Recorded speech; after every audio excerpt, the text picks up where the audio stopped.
ઇન્શાલ્લાહ આવતા વર્ષે કરીશું. અત્યારે બોલવાની પરિસ્થિતિમાં નથી યાર. રસાકસી બાદ પરિણામ આવી ગયું છે. કોંગ્રેસના 2 ઉમેદવારો વિજેતા થયા છે અને ભાજપના 2 ઉમેદવારો વિજેતા થયા છે. કોંગ્રેસે ગાબડું તો પાડ્યું છે, પરંતુ પૂરેપૂરું ગાબડું નથી પડ્યું. હજી પણ 2 ઉમેદવારો છે જે હાર્યા છે. આપણે જે હારેલા ઉમેદવાર છે એમની સાથે વાત કરીશું. સુફિયાનભાઈ, પરિણામ આવી ગયું છે. તમારા સમર્થકોની આંખોમાં આંસુ છે, શું કહેવું?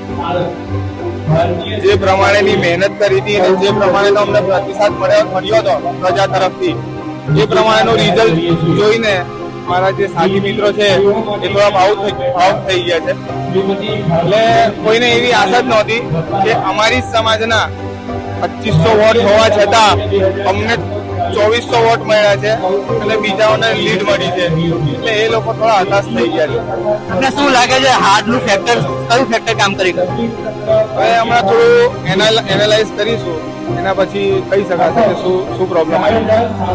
આગામી 5 વર્ષ હવે તમે કઈ રીતે કઈ રણનીતિ સાથે મેદાનમાં રહેશો?